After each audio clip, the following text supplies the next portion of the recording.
আমার এই চ্যানেলের সমস্ত দর্শক, বিশেষ করে ছাত্রছাত্রী এবং অভিভাবক অভিভাবিকাদের জানাই স্বাগত। আজ আমরা বর্ধমান বিশ্ববিদ্যালয়ের বিএ মাইনরের বাংলা সিলেবাসের উপর আলোচনা চলছে। তার মূল বিষয়টি হলো ছন্দ। এই ছন্দ সম্পর্কে জানতে গেলে আমাদের প্রথমেই ছন্দের যে প্রাথমিক যে একক তাকে আমাদের বুঝে নিতে হয়। এটাকে বলা হয় ফনেটিক্স বা ধ্বনিতত্ত্ব। এই ধ্বনিতত্ত্বের প্রধান হলো ধ্বনি। ধ্বনি শব্দটির তিনটি স্পেলিং আছে। ধ দন্তন্বয় দীর্ঘই ধ্বনি, ধ মূর্ধন্যয় হ্রস্বই ধ্বনি আর ধয়ে ব দন্তন্বয় হ্রস্বই ধ্বনি। এখানে শেষেরটি ধয়ে ব দন্তন্বয় হ্রস্বই ধ্বনি। ধ্বনি মানে আওয়াজ। ধ্বনি কাকে বলে? ধ্বনি হলো কোনো আওয়াজ, কিন্তু ছন্দের ক্ষেত্রে ধ্বনি আমরা তাকেই বলবো যখন মানুষের বাকযন্ত্র থেকে উচ্চারিত অর্থবহ যে শব্দ তাকে আমরা ধ্বনি বলি। এই ধ্বনি বিষয়টি আলোচনার পূর্বে ধ্বনিকে আমরা যেমন সংজ্ঞায়িত করি, তেমনি ধ্বনিকে কয়েকটি ভাগে ভাগও করা হয়। প্রথমেই যদি ধ্বনি সম্পর্কে বলি, তাহলে একটি হচ্ছে বাকধ্বনি আর অপরটি হচ্ছে আমাদের চারপাশে প্রকৃতির যে সমস্ত শব্দ, যেমন পাখার আওয়াজ, পাখির কলরব, কলকারখানার আওয়াজ, যানবাহনের আওয়াজ, এগুলোও ধ্বনি। কিন্তু ধ্বনিতত্ত্বের আলোচ্য বিষয় হলো বাকধ্বনি বা মানুষের কণ্ঠ থেকে উচ্চারিত ধ্বনি। এই ধ্বনিকে দুটো ভাগে ভাগ করা হয়। এই দুই ভাগে ধ্বনিকে বলা হয়, প্রথম ভাগটাকে বলা হয় স্বরধ্বনি এবং দ্বিতীয়টির নাম হচ্ছে ব্যঞ্জন ধ্বনি। এই স্বরধ্বনি বলতে আমরা কাকে বলি? অর্থাৎ যে ধ্বনি উচ্চারণের ক্ষেত্রে স্বর এর প্রাধান্য থাকে এবং যেখানে উচ্চারণের ক্ষেত্রে অন্য কোনো ধ্বনির সহযোগিতার প্রয়োজন হয় না। আর অন্য ধ্বনিটি হলো ব্যঞ্জন ধ্বনি। ব্যঞ্জন ধ্বনি হলো যে ধ্বনি মধ্যে একটি স্বরধ্বনি ধ্বনি থাকে, কিন্তু এই ধ্বনি উচ্চারণ করতে গেলে কিন্তু অন্য ধ্বনির সহযোগিতা লাগে। এছাড়াও স্বরধ্বনি উচ্চারণের সময় কম লাগে, ব্যঞ্জন ধ্বনির সময় লাগে বেশি। এই যে ধ্বনি, এই ধ্বনিকে নিয়ে সাধারণত তিনটে ভাগেও আমরা ভাগ করতে পারি। যেমন ধ্বনিগুলি কোথা থেকে উচ্চারিত হচ্ছে, অর্থাৎ ধ্বনির উৎস। দুই হচ্ছে ধ্বনির হচ্ছে গিয়ে তার উপাদান এবং প্রকৃতি। আর তিন নম্বর হচ্ছে উচ্চারণের সময় বা সময়ের প্রকৃতি। এই তিনভাবে আমরা ধ্বনিকে বিচার করি। আমরা প্রথমেই যদি উচ্চারণগতভাবে বলি, তাহলে আমরা অন্তত প্রাথমিক স্তরে যদি নাও থাকে, যখন আমরা নবম শ্রেণীতে পাঠ করেছি, আমাদের যে পশ্চিমবঙ্গ যে মধ্যশিক্ষা পর্ষদের যে সিলেবাস, সেখানে ধ্বনি এবং ধ্বনি পরিবর্তনের যে চ্যাপ্টারটি রয়েছে, সেখান থেকেই আমরা ব্যুৎপত্তি লাভ করেছি যে ধ্বনির উচ্চারণগত স্থান। সেখানে দেখা গেছে যে ধ্বনিকে যে প্রথমত দুভাগে ভাগ করা হয়েছে, স্বরধ্বনি এবং ব্যঞ্জন ধ্বনি। সেগুলোকে বিশেষ করে ব্যঞ্জন ধ্বনির ক্ষেত্রে কি করা হয়েছে না, ক থেকে ম পর্যন্ত এই 25টি ধ্বনিকে বলা হয়েছে স্পর্শধ্বনি। অর্থাৎ জিহ্বা এবং মুখগহ্বর থেকে উচ্চারিত যে বাগধ্বনি, এই ধ্বনিগুলো উচ্চারণের ক্ষেত্রে কোনো না কোনো আমাদের বাকযন্ত্রের সেটা কি করে, স্পর্শ করে।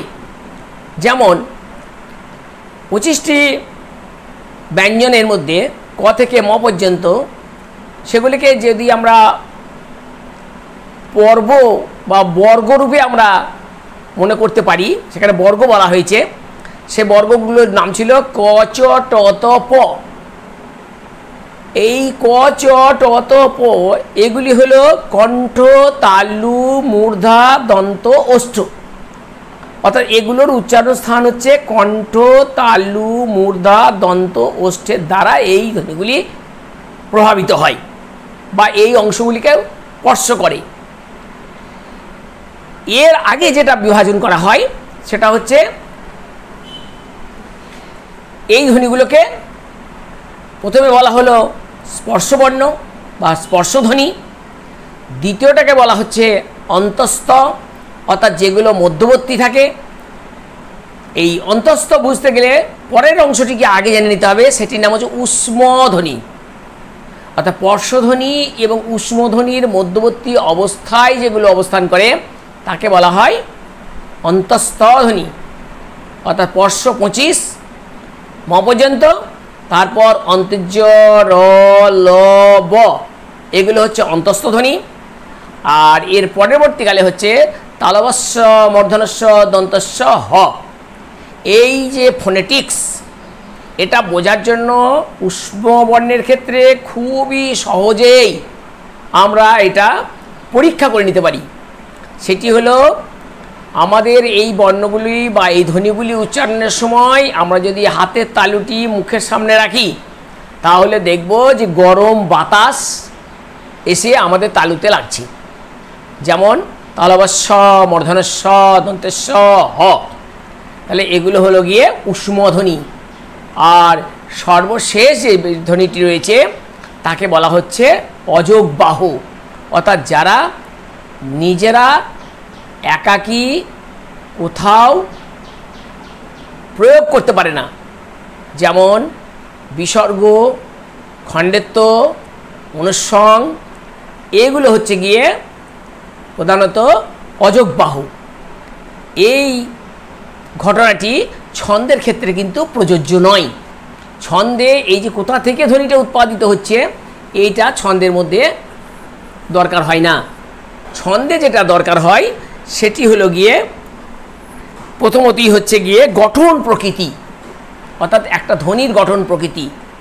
আমরা ধ্বনি বলতে বলতে এই বর্ণ চলে আসে, কথাটা মাঝে মাঝেই অ্যাপ্লাই হয়ে যাচ্ছে। আসলে ধ্বনির কোনো লিখিত রূপ নেই, কিন্তু ধ্বনিকে লিখিত রূপ দেওয়া হয় বর্ণের মাধ্যমে। এই বর্ণগুলোকে আমরা ধ্বনির প্রতিরূপ বলে মনে করি। তা এই যে গঠন প্রকৃতি বা উপাদান, তাকে আমরা দুভাগে ভাগ করি ধ্বনিকে। প্রথম ভাগটার নাম হচ্ছে স্বরধ্বনি, দ্বিতীয়টির নাম হচ্ছে ব্যঞ্জনধ্বনি। এই স্বরধ্বনিকে আবার দুটো ভাগে ভাগ করা হয়, মৌলিক স্বরধ্বনি আর যৌগিক স্বরধ্বনি। বাংলা ভাষায় মৌলিক স্বরধ্বনি কি কি? অ, আ, হস্র, ই, হস্র, এ, আ এবং ও। আর যৌগিক স্বরধ্বনি হচ্ছে ঐকার আর ঔকার, এছাড়াও আরও 25টি। অন্যদিকে ব্যঞ্জনধ্বনিকে দুটো ভাগে ভাগ করা হয়, সেই প্রথমটিকে বলা হয় মৌলিক ব্যঞ্জন আর দ্বিতীয়টিকে বলা হয় যুক্ত ব্যঞ্জন। এখন মৌলিক ব্যঞ্জন আর যুক্ত ব্যঞ্জন এ বিষয়েও দ্বাদশ শ্রেণীতে রীতিমতো আলোচনা হয়েছে। বিশেষ করে আমরা একটি শব্দ প্রায় ব্যবহার হতো, একটি প্রশ্ন আসতো আমাদের যে খণ্ডধ্বনির অপর নাম কি? খণ্ডধ্বনির অপর নাম হচ্ছে বিভাজ্য ধ্বনি। সেখানে ধ্বনিকে বিশ্লেষণ করা হয়েছে এইভাবে। প্রথমত ধ্বনি বিজ্ঞান এবং ধ্বনি তত্ত্ব। ধ্বনি বিজ্ঞানের মধ্যে আছে কি কি? উচ্চারণগত, ধ্বনি তরঙ্গগত, শ্রুতিগত বিশ্লেষণ। অন্যদিকে ধ্বনিতত্ত্বে রয়েছে নির্দিষ্ট ভাষায় ধ্বনির ব্যবহারিক চরিত্র বিশ্লেষণ। সেখানে স্বরধ্বনি ও ব্যঞ্জনধ্বনি এই যে দুটো ভাগ, এটা হচ্ছে গিয়ে ওই প্রথম ধ্বনির যে অংশকে আমরা ভাগ করলাম, অর্থাৎ ধ্বনির উপাদানগত বা গঠন প্রকৃতিগত যে ভাগ, সেখানে বাক ধ্বনিকে প্রধানত দুভাগে ভাগ করা হচ্ছে, বিভাজ্য ধ্বনি আর অবিভাজ্য ধ্বনি। আর এই বিভাজ্য ধ্বনির দুটি মূল অংশ হলো স্বরধ্বনি এবং ব্যঞ্জন ধ্বনি। অবিভাজ্য ধ্বনির মধ্যে কি কি পড়ছে? দৈঘ্য, শ্বাসাঘাত, জ্যোতি এবং সুর তরঙ্গ। আর বিভাজ্য ধ্বনির মধ্যে যেগুলো আসছে তারই বিস্তারিত আলোচনা আমাদের লাগবে এই ছন্দ প্রকরণে। ছন্দের যে প্রকরণ, সেই প্রকরণের ধ্বনির থেকে আরেকটি বিষয় যেটা রয়েছে সেটা উচ্চারণগত। সেই উচ্চারণগতর মধ্যে দিয়ে আবার কী ভাগ হচ্ছে? স্বরধ্বনি, ব্যঞ্জনধ্বনি প্রথমেই হলো, এটা বেসিক্যালি দুটোই ভাগ হয়। এবার স্বরধ্বনিকে ভাগ করা হচ্ছে কীভাবে না, সময়ের দিক দিয়ে 3 ভাগে ভাগ করা হচ্ছে। প্রথম ভাগটির নাম হচ্ছে হ্রস্বস্বর, দ্বিতীয় ভাগটির নাম দীর্ঘস্বর, আর তৃতীয়টার নাম হচ্ছে প্লুতস্বর।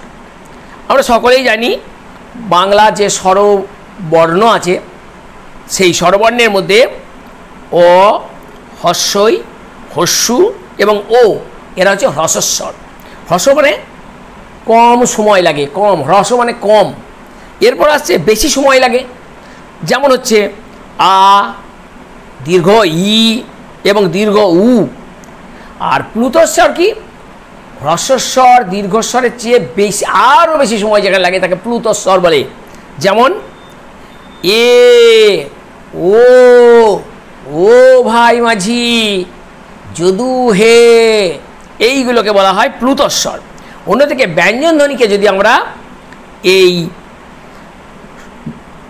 উচ্চারণের সময় অনুসারে ভাগ করি, তাহলে সেখানেও দুটো ভাগ হয়, একক ব্যঞ্জন এবং যুক্ত ব্যঞ্জন।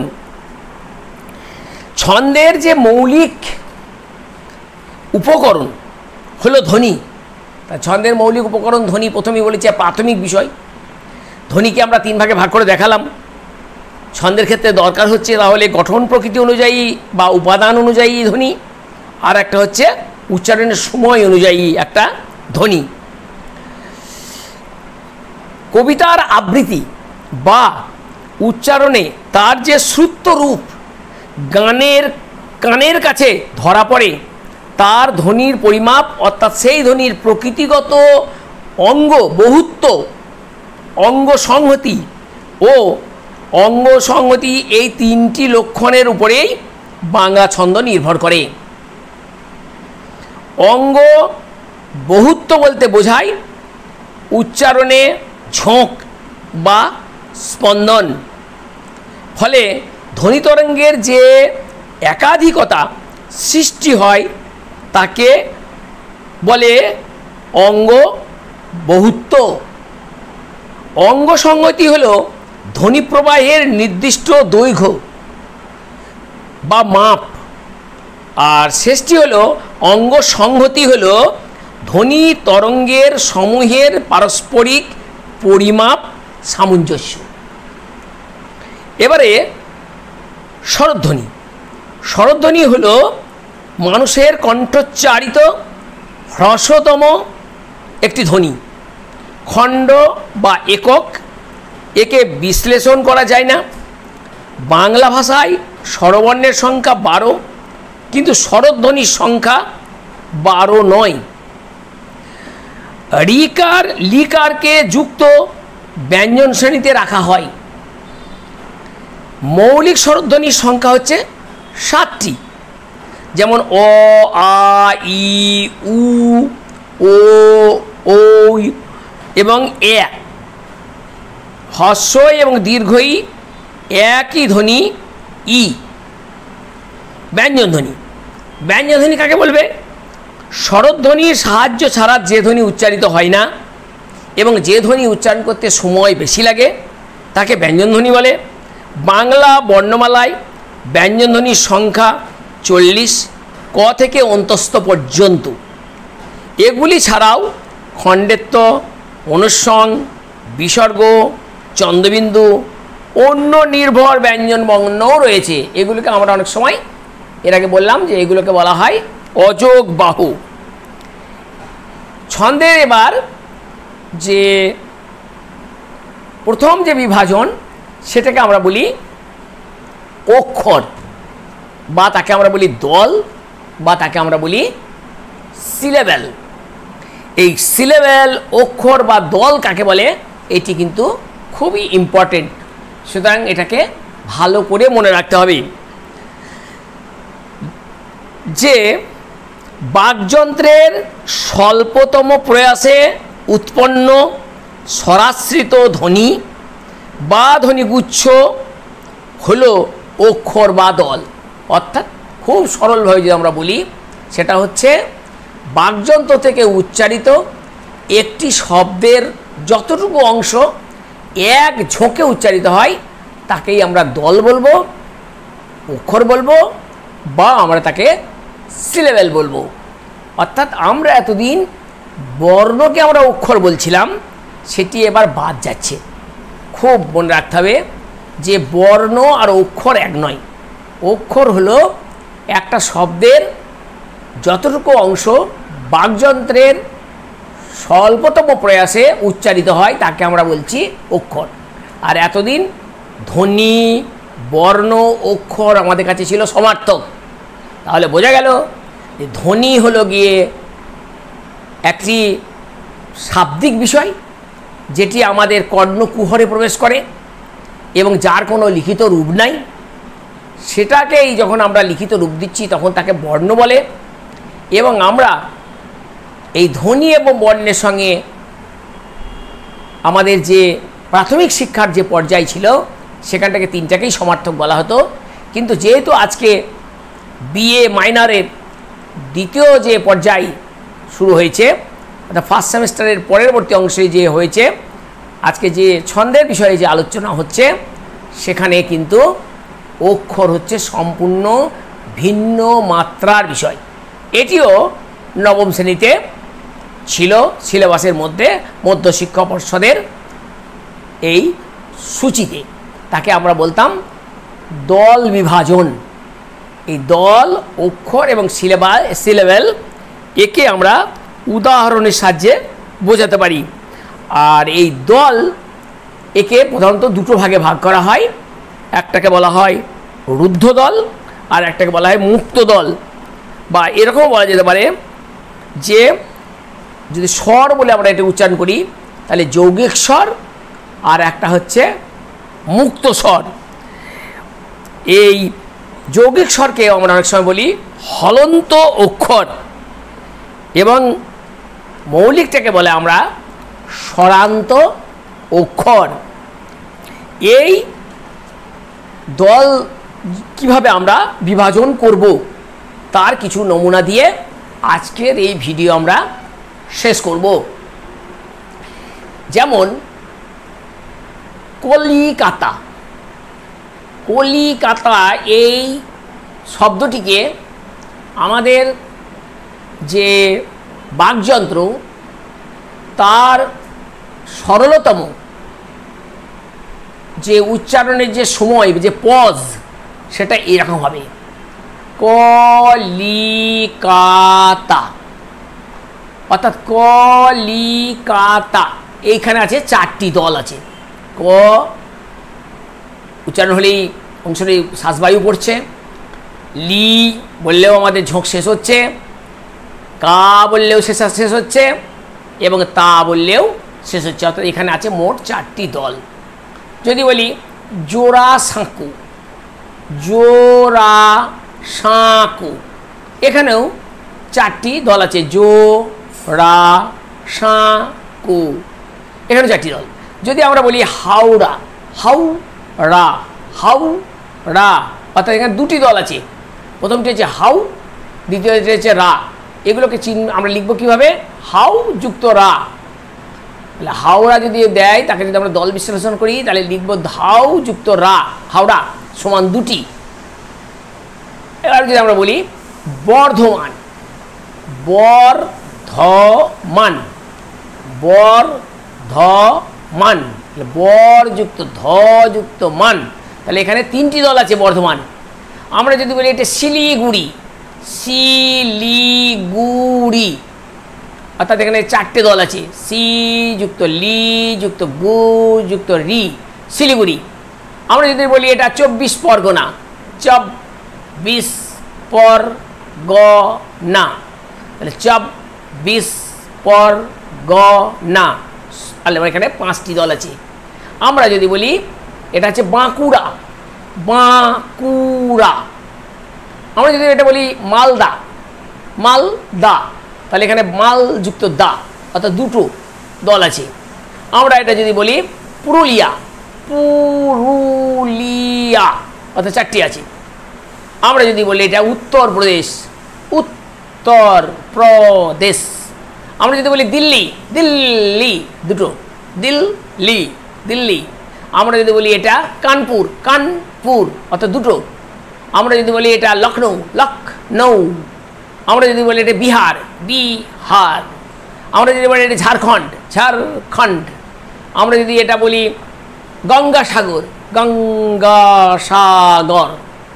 আমরা যদি বলি এটা কপিলমুনি, কপিলমুনি। আমরা যদি বলি এটা পুরী, পুরী। আমরা যদি এটাকে বলি বেঙ্গালোর, বেঙ্গালোর। আমরা যদি বলি এটা তামিলনাড়ু, তামিলনাড়ু। আমরা যদি বলি হায়দ্রাবাদ, হায়দ্রাবাদ।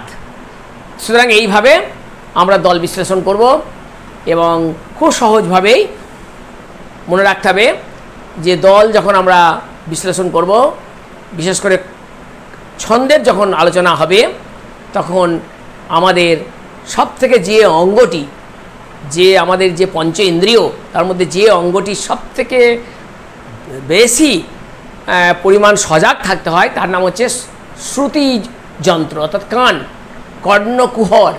সেই কর্ণকুহর আমাদের কি বলছে সেটা দেখতে হবে। আর সঙ্গে সঙ্গে আমাদের যে শ্বাসবায়ু নাসিকা দিয়ে অথবা মুখ দিয়ে সহজেই যে আরও বেরিয়ে যেতে পারে, সেখানে কোনো চাপের সৃষ্টি করলে চলবে না।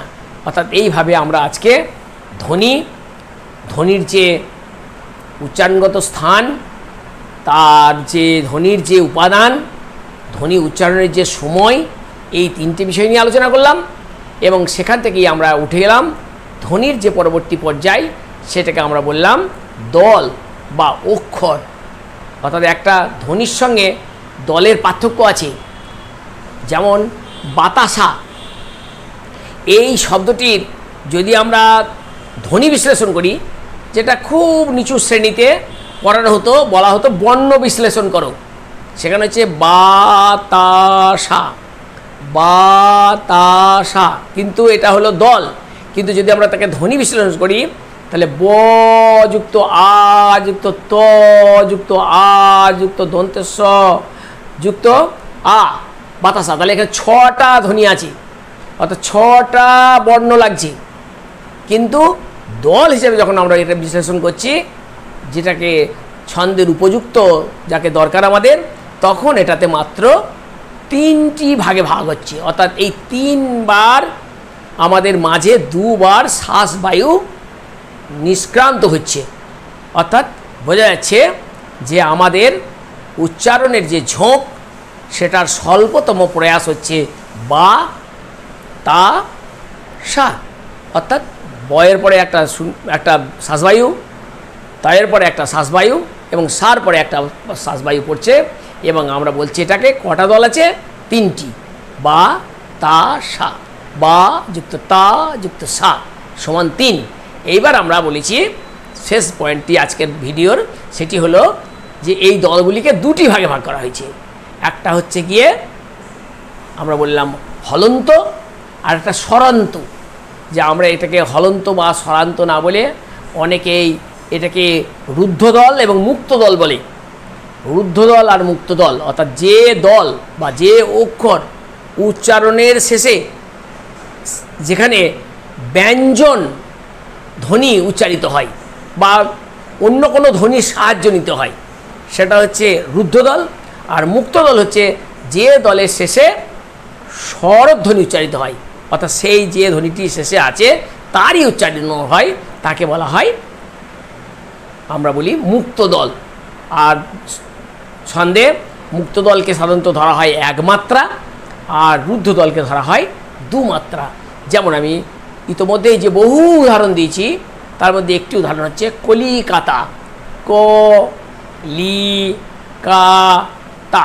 এই যে 4টে যে দল হয়েছে, প্রত্যেকটি দলের শেষেই কিন্তু স্বরান্ত উচ্চারণ হচ্ছে, অর্থাৎ স্বরবর্ণ আসছে। যেমন স্বরধ্বনি আসছে, যেমন হচ্ছে ক অর্থাৎ অ আসছে, লি ই আসছে, কা আসছে, তা আসছে। সুতরাং এটি হচ্ছে 4টি মুক্তদল। অর্থাৎ মুক্তদল লেখার চিহ্ন হচ্ছে চাঁদের মতো দিয়ে অর্ধচন্দ্রাকৃতি দিয়ে সেই বর্ণের মাথায় 1 লেখা যেতে পারে, বা 1 দাঁড়ি দিতে পাওয়া যেতে পারে রোমান অক্ষরে। সংখ্যা দিয়ে 1 2 লেখা যেতে পারে। আবার রুদ্ধ দলের উদাহরণ দিচ্ছি, যেমন বিশিষ্ট পল্লী কবি জসিম উদ্দিনের একটি কাব্যগ্রন্থের নাম হচ্ছে ধান ক্ষেত। সেই ধান ক্ষেতকে যদি আমরা দল বিশ্লেষণ করি, তাহলে এরকম হবে ধান আর ক্ষেত, ধান যুক্ত ক্ষেত। তাহলে ধান দন্তন্য, অর্থাৎ সেখানে আর স্বরধ্বনি উচ্চারণ হচ্ছে না। ক্ষেত, সেখানে ত বলে শেষ হচ্ছে, অর্থাৎ সেখানে আর কোনো স্বরধ্বনি আসছে না। সুতরাং এই দুটো ধ্বনি হচ্ছে এখানে, দুটো হচ্ছে রুদ্ধ দল। এবং রুদ্ধ দলকে আমরা চিহ্ন হিসেবে কি করব, যে মাথাতে ওই অর্ধচন্দ্রাকৃতি দিয়ে 2 লিখব, সংখ্যায় 2 লিখতে পারি, অথবা ডিজিট হিসেবে 2 লিখতে পারি, অথবা রোমান অক্ষরেও 2 দিতে পারি। সুতরাং এইভাবে আমরা ধ্বনি থেকে অক্ষর, অক্ষরের সমার্থক দল বা সিলেবেল, এবং সেই সিলেবেলগুলি তাদের যে সময়, অর্থাৎ যাকে পজ বলা হয়, তার যে তাকে আমরা সেটাকে বললাম দল। এই দলের মধ্যে 2টো ভাগ বললাম, মুক্ত দল এবং রুদ্ধ দল। এবং সর্বোপরি কিভাবে আমরা মুক্ত দল এবং রুদ্ধ দল নির্ণয় করব, সেটিকে করার জন্য সেই বিশেষ যে দল, তার শেষে স্বরান্ত হচ্ছে না হলন্ত হচ্ছে, স্বরবর্ণের আসছে বা স্বরধ্বনি উচ্চারণ হচ্ছে না ব্যঞ্জনধ্বনি হচ্ছে, এই দুটো মনে রাখতে পারলেই আমাদের ছন্দের যে প্রাথমিক যে উপাদান, সেটা আমাদের অনুমান করতে পারব। এবং যদি আমার ভিডিওটা তোমাদের ভালো লাগে, অবশ্যই তোমরা এটা বন্ধুদের মধ্যে শেয়ার করবে এবং অবশ্যই সাবস্ক্রাইব করবে। আশা করা যায় এই যে সিলেবাস, যে সেমিস্টারটার যে সিলেবাস চলছে, এই সিলেবাসের সমস্ত ভিডিওগুলি আমি এখান থেকে দিতে শুরু করব। আজকে দ্বিতীয় হলো, প্রথমে একদিন দেওয়া হয়েছে, আজকে দ্বিতীয় ভিডিও প্রকাশ করা হলো বাংলা মাইনারের এই যে পরের সেমিস্টারটা, এখানে সমস্ত দেওয়া হবে। আর তোমরা সকলে ভালো থাকবে। আজ এই পর্যন্ত।